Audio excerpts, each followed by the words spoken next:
Good morning everyone. It's Monday today, no? So Monday today, magkapi usata and then at the same time kay wala pa ko nag-shower, nag-body scrub exploiting muna ako all over my body and my face kasi binabad ko muna siya ng ilang minuto. Magchika muna tayo kasi sayang ang produkto kung ato dayong banlawan, no? So dapat i-stay muna natin yan ng konting minuto.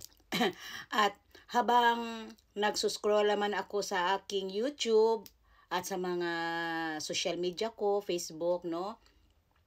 Doon ko nakita, doon ko na, pasensya na boses ko. May hangover pa talaga ako, no? So, boses ko talaga. So, ito na lang si James Himilat. Oh, James Himilat. Ha? Oh, unsa na? Nauna na ang Visaya, siguro Visaya, Cebu, apil na ana. Oh, di ba? So ihintayin ko dong, paaboton ako dong, ha? Uplok man ka akong dako, ha?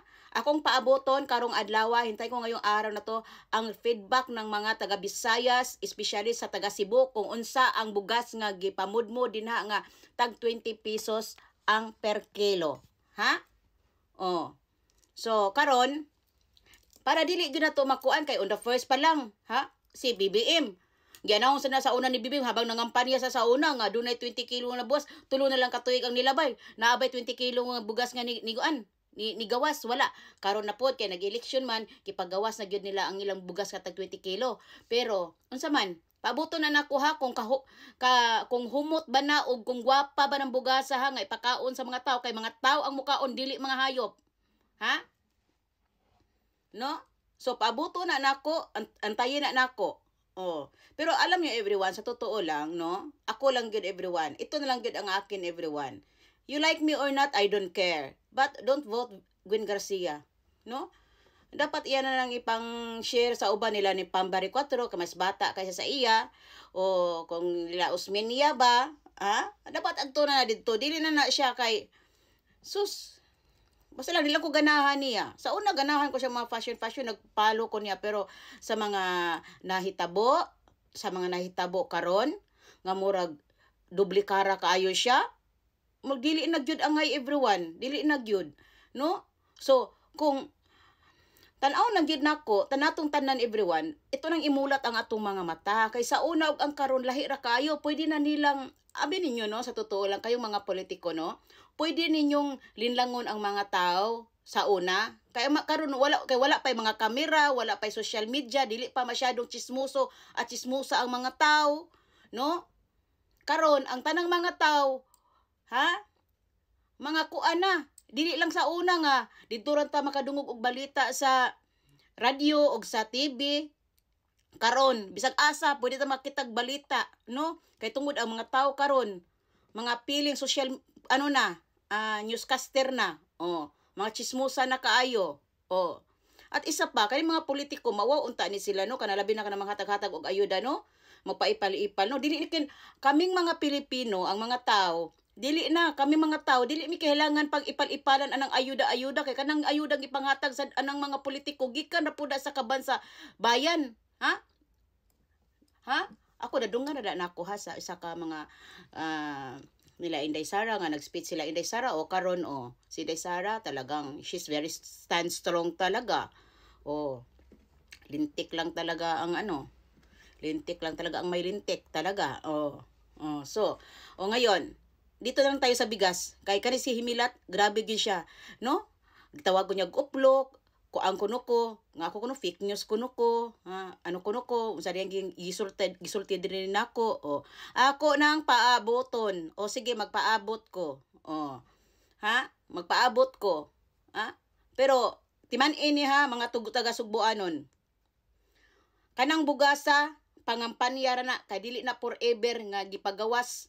Kay kung kanang bugas nga tag 20 pesos ug para gyud na sa tanang mga Pilipino, dapat dili na niya unahon ang Visayas, sunod ang kuan. Dapat tanang Pilipino patilawon kay dili raman ang Visayas ang nagutom. Ha? Kana pamulitika ra na. Unya, sa ako lang sang nadunggan sa akong pagkachismosa sad no. No, kay sa YouTube, pwede madaghan ng mga magsilabasan jud sa mga di man so yung chismis na kay murag tinuod man gyud murag kuyawan po ng chismis oy. Pero chismosa lang gyud ko nga gusto ko makahibaw usad yung mga tinuod nga balita.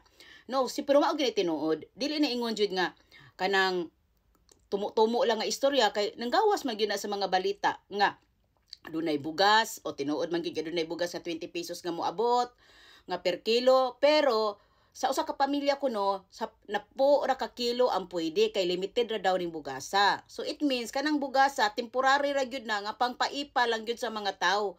Ha? Wala problema pamalit mo ng bugas. Ha? Pamalit mo ng bugas nya pahibaw ako ninyo ug unsay resulta sa inyong mga bugas nga napalit din na ha? Ug nalipay ba mo? Ug nahumutan ba mo? Ha? Pahibaw anya ko nyo diri, comment nya diri, comment mo diri tanan, ha? Ug kamo na lang po'y mag-judge ug kung angay ba ninyong iboto si Gwen Garcia, ha? Kay si Gwen Garcia man gyud gobernador karon sa Cebu, kay iya man gyud ang obligasyon nga iyang sutaon ang mga bagay-bagay para sa mga Sugboanon. Kung kanang bugasa karapat dapat ba gyud sa Sugboanon nga iyang ipakaon, di ka mo na lang po'y maghusga. No, alangan naman iyan ang ipagawas ang bugas din ha para sa mga Sugboanon nga dili niya tan-awon ang bugas, di ba? Di ba? So naara po na sa inyo kay daghan mong mapapilian. Isa na si Pambari 4. Napoy mga usmin niya, napo day uban din ha. Magpili-pili lang mo, ay lang na si Gwen. Ay lang gyud na si Gwen. Labi na gyud kung ang bugas bukbukon, baho, unya dayon murag pinupo sa kalsada, kana, no to Gwen na gyud mo. Ha? Kay on the first pa lang. Ha? Gipakaon na mog inaan ng klaseng bugas. Nga para nako sa nakita lang nako nga nagsiglabasan nga mga kuan na mga video sa mga bugas nga hindi gawas nga murag dili man to pagkaon sa tao. Ikaw James Himilat, ha? Kay bao man gyud ko nga ikaw akong video tagtag nimong Byron Garcia. Ha? Ako, wala mo ko kailan ng Byron Garcia, pero kinsa na, baka anak na ni Gwen Garcia siguro. Ako wala ko'y labot, igor ako, nagpagawa sa akong gibati, wala ko'y gidawat, ug nya, di pud mo makabuot, ug muingon ko nga, di ko ganahan ni Gwen Garcia. No?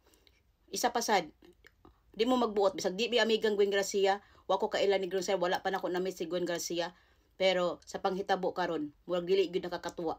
Di gyud nakakatuwa. Labi na gyud ug kung ang bugas nga ipagawas sa Sugboanon, ha? Inanang klaseng bugas? Pakauno niya ang mga taga-Sugbo gid anang bugas? Kibaw ko daghan kay mga kabos sa Pilipinas. Ha? Nagginahanglan gyud og bugas, pero respetuan pud intaw ninyo ang mga katawhan oy. Ha? Kay kana ra bang bugasa dili ra ba nagikan sa inyong mga bursa, gikan ra ba na sa kaban sa kwarta sa mga katawhan pud? Ha? Muna giingon everyone, kita, kamo, kung tagaan mo diag mga ayuda, ayaw mo pagpasalamat pag-ayo anang mga buaya kay on the first pa lang buaya na kay nastanan, gigamit na nila, dili na nila ilang kwartang ipamudmud sa mga tao, no? Sige, kung ilahan ng kwarta, ha? Kung ilahan ng kwarta, pamudbo nila nga pila-pila na ka, thousand, million na panghatag sa mga tao. Asam sila kwarta ingon anak kadagana. Ha?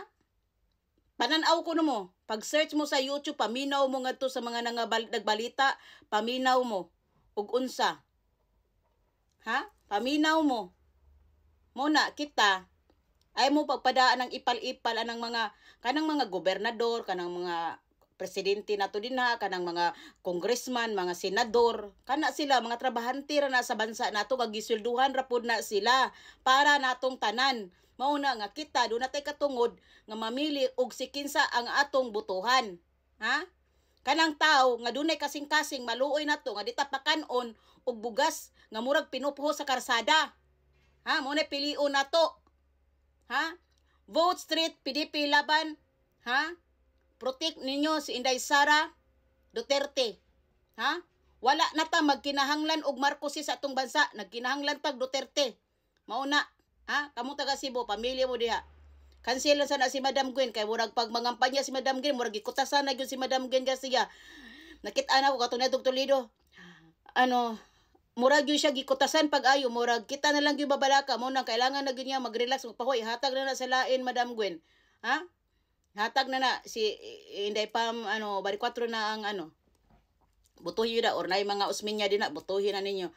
Ayaw na si kuan. Pass lang sa ta